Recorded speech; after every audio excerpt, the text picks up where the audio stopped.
لا الہ الا اللہ۔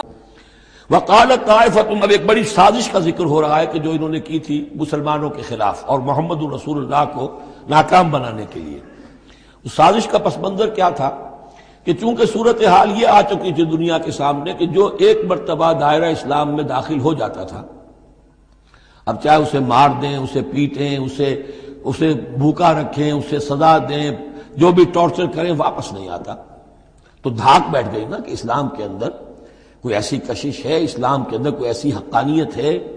کوئی ایسی مٹھاس ہے کہ ایک آدمی بڑی سے بڑی قربانی دینے کو تیار ہے، ایک دفعہ اسلام قبول کرنے کے بعد اسلام کو سے دستبردار ہونے کو تیار نہیں۔ یہ جو ساکھ بن گئی تھی، اس کو توڑنے کا ذریعہ سوچا انہوں نے کہ ایسا کرو، صبح کے وقت اعلان کرو کہ ہم ایمان لے آئے،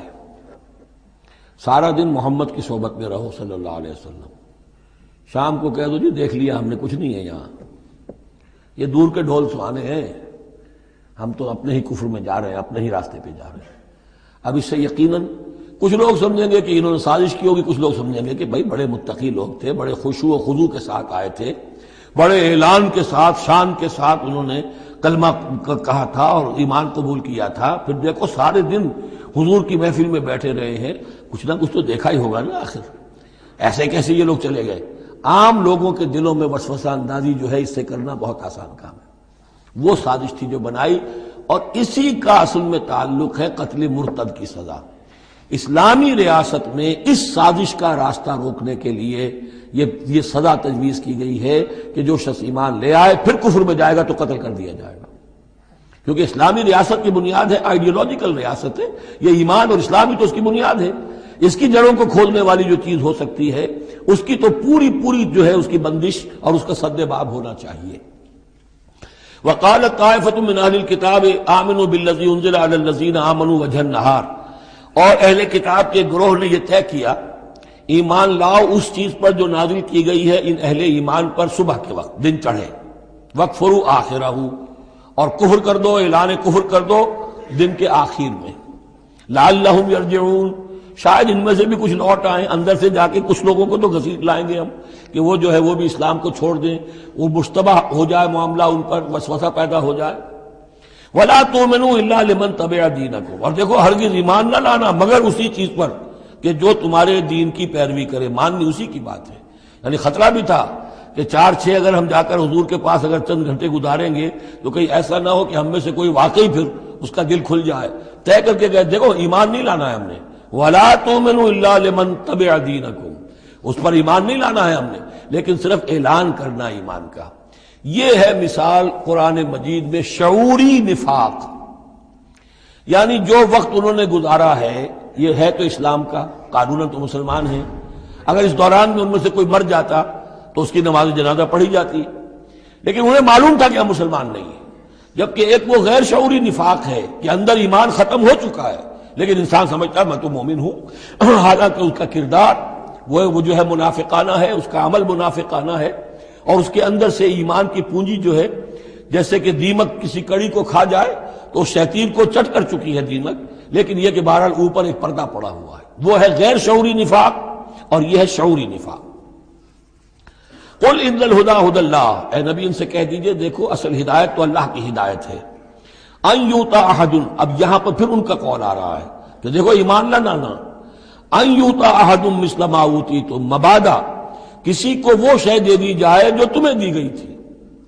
یہ رسالت، یہ مذہبی پیشوائی، یہ تو ہماری میراث تھی، ہم اگر انہیں مان لیں گے تو وہ چیز ہم سے ان کو منتقل ہو جائے گی، لہذا ماننا تو نہیں ہے، لیکن یہ کہ ان کی بہرحال کسی طریقے سے ہوا اکھیڑنے کے لیے ہمیں یہ کام کرنا ہے۔ اور یحاجوکم عند ربکم، یا تمہارے خلاف حجت قائم کریں اللہ کے نزدیک۔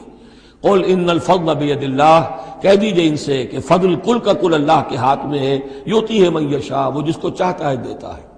اس نے 2000 برس تک ایک منصب پر تمہیں فائز رکھا، اب جو ہے تم اس منصب کے نااہل ثابت ہو چکے ہو، تمہیں معزول کر دیا گیا، اور اب ایک نئی امت ہم نے بنائی ہے اور اس کو اس مقام پر نصب کر دیا ہے، انسٹالیشن ہو چکی ہے۔ واللہ ذو الفضل العظیم،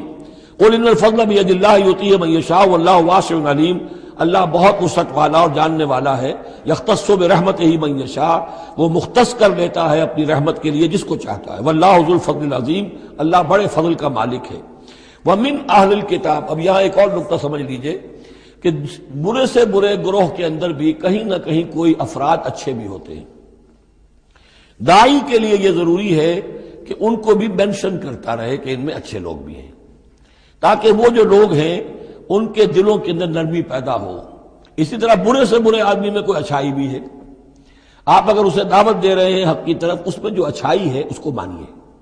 تاکہ اسے معلوم ہو کہ اسے مجھ سے قد نہیں ہے، دشمنی نہیں ہے، جو میری بات واقعی اچھی ہے اس کو تو یہ تسلیم کر رہا ہے، لیکن جو بات غلط ہے اس کو رد کر رہا ہے۔ تو یہ دعوت کا اور تبلیغ کا بہت اہم حصہ ہے۔ اگر آپ ٹوٹلی نگیٹ کر دیں گے تو وہ بھی کہے گا کہ یہ بھی اندھا بہرا ہے تو میں بھی اندھا بہرا رہوں، یہ میری اچھائی کو بھی نہیں دیکھ سکتا، صرف میری برائی نظر آ رہی ہے۔ اور اگر وہ سمجھے کہ میری برائی کی بھی صحیح نشاندہی کر رہا ہے، جو میری اچھائی ہے اس کو بھی مان رہا ہے، تو اس کا دل کھلے گا، وہ آپ کی بات سنے گا۔ وَمِنْ أَهْلِ الْكِتَابِ مَنْ إِنْ تَأْمَنْهُ بِقِنْطَارٍ، اہل کتاب میں سے ایسے بھی ہیں کہ اگر ان کے پاس تم امانت رکھوا دو ڈھیروں مال، یؤدہ الیک، وہ تمہیں پورا پورا واپس کر دے گا، امانت دار۔ وَمِنْهُمْ، اور ان میں سے ایسے بھی ہیں، مَنْ إِنْ تَأْمَنْهُ بِدِینَارٍ، ان کے پاس اگر ایک دینار بھی امانت رکھوا دو، لا یؤدہ الیک، وہ تمہیں واپس نہیں کرے گا، ادا نہیں کرے گا تمہیں، الا ما دمت علیہ قائما، الا یہ کہ تم اس کے سر کے اوپر کھڑے ہو جاؤ، مسلط ہو جاؤ، تب تو دے دے گا ورنہ نہیں دے گا۔ اچھا، یہ ہے ان کے اکثر کا کردار، لیکن جو بھی تھوڑے بہت تھے ان میں ان کی اچھائی کا بھی ذکر کر دیا۔ اور بالفعل اس قسم کے کردار کے لوگ جو ہیں وہ عیسائیوں میں تھے، یہودیوں میں تو نہ ہونے کے برابر تھے، لیکن اہل کتاب کا مسئلہ ہو رہا ہے تو اس میں یہ دونوں گروپ موجود ہیں۔ ذالک بانہم، اور یہودیوں میں یہ کردار کیوں آ گیا ہے، کیوں بے ایمانی خیانت کیوں آ گئی؟ ذالک بانہم قالوا لیس علینا فی الامیین سبیل، یہ اس لیے کہ انہوں نے یہ عقیدہ گھڑ لیا ہے کہ ان امیین کے بارے میں ہم پر کوئی ملامت نہیں ہے۔ یہ اچھی طرح سمجھ لیجئے، یہودیوں کا یہ عقیدہ تورات میں نہیں ہے، لیکن اصل جو کتاب ہے ان کی مذہبی وہ تورات نہیں ہے، تالمود ہے۔ یوں سمجھیے کہ تورات تو ہے ام الکتاب ان کی جو بھی ہے، لیکن جو ان کا ساری شریعت ہے، جو ان کے ضوابط ہیں، قوانین ہیں، قواعد ہیں، عبادات کی تفاصیل ہیں، وہ سب ہیں تالمود میں۔ اور تالمود میں یہ بات موجود ہے کہ یہودی کے لیے یہودی سے جھوٹ بولنا حرام، غیر یہودی سے جیسے چاہو جھوٹ بولو۔ یہودی کے لیے کسی یہودی کا مال ہڑپ کرنا ناجائز حرام، غیر یہودی جنٹائلز اور گوئمز ان کا مال جس طرح چاہو دھوکے سے، بائی ہوک بائی کروک، جس طرح چاہو ہڑپ کرو۔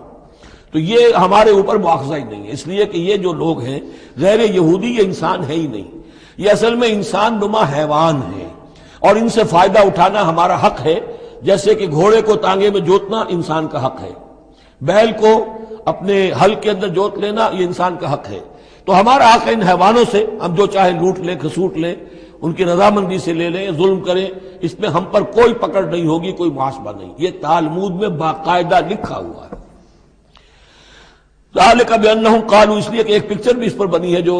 امریکہ کے عیسائیوں نے بنائی ہے، the other side of Israel, جس میں کہ انہوں نے ایک شخص نے ایک یہودی کتب خانے میں جا کر کتابیں نکال کر پھر اس کے اوپر نشان لکھا کر یہ چیزیں لکھی ہوئی ہیں۔ کیا یہودیت کا جو اصل چہرہ ہے وہ اس ڈاکومنٹری کے اندر، ویڈیو کے اندر واضح کر دیا گیا ہے ان کی کتابوں کے حوالے سے۔ ذالک بانہم قالوا لیس علینا فی الامیین سبیل، یہ اس لیے ہے ان میں یہ خیانت اور بے ایمانی اور جھوٹ اور دغا کہ انہوں نے یہ عقیدہ گھڑ لیا ہے کہ غیر یہودی لوگوں کے بارے میں ہم سے کوئی پرسش ہی نہیں ہے، کوئی ہمارے اوپر کوئی ذمہ داری ہے ہی نہیں۔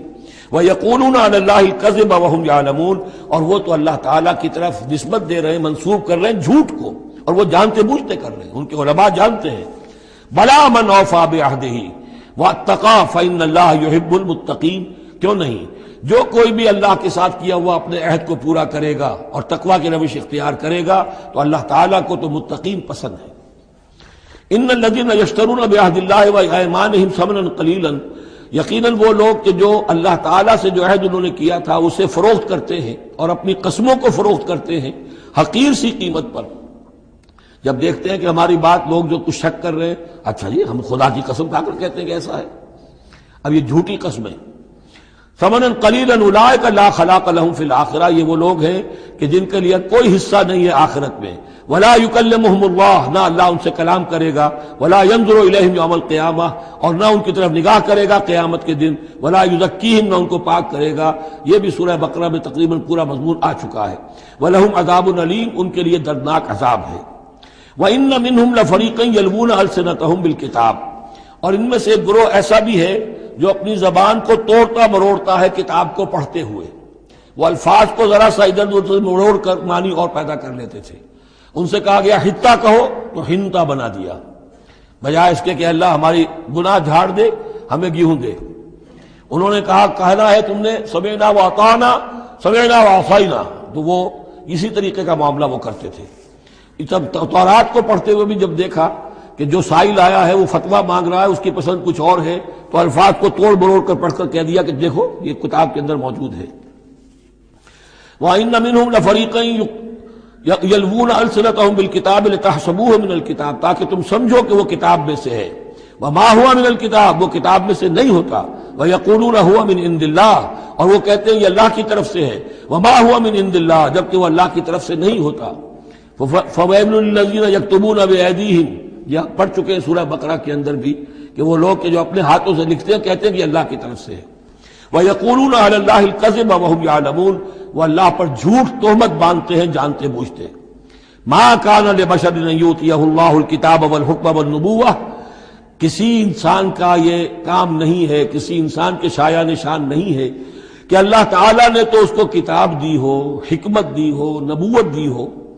ثم یقول للناس کونوا عبادا لی من دون اللہ، پھر وہ لوگوں سے کہنے لگے کہ میرے بندے بن جاؤ اللہ کو چھوڑ کر. یہ اشارہ ہو رہا ہے اب نصرانیوں کی طرف کہ تمہارے طرف ہم نے رسول بھیجے، عیسیٰ ابن مریم کو ہم نے بھیجا، انہیں کتاب دی، ان کو حکم دیا، ان کو حکمت دی، نبوت دی، معجزات دیے، اور انہوں نے تو یہ اس کا کوئی امکان نہیں کہ وہ یہ کہتے کہ مجھے بنا لو اللہ کے سوا اپنا معبود. ما كان لبشر ان يؤتيه الله الكتاب والحكم والنبوة ثم يقول للناس كونوا عبادا لي من دون الله ولكن كونوا ربانيين بما كنتم تعلمون الكتاب وبما كنتم تدرسون. وہ تو یہی کہے گا، اور یہی کہا کہ حضرت عیسیٰ نے کہ اللہ والے بنو، اللہ کی بندگی کرو، ربانی بن جاؤ، اللہ والے بن جاؤ، اس چیز کے سبب کہ جو تم سکھلاتے ہو، دوسروں کو تعلیم دیتے ہو. اتامرون الناس بالبر وتنسون انفسکم وبما کنتم تدرسون، اور جو کچھ تم خود بھی پڑھتے تھے.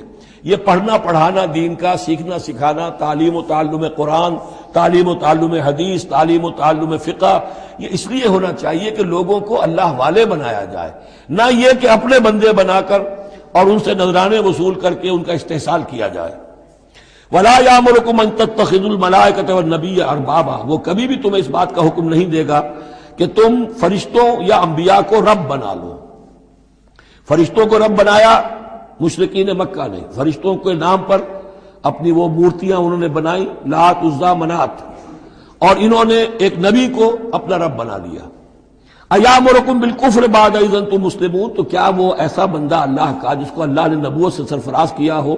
کیا تمہیں وہ کفر کا حکم دے گا جبکہ تم مسلم ہو چکے ہو، تم نے فرما برداری اختیار کر لی ہے. لا الہ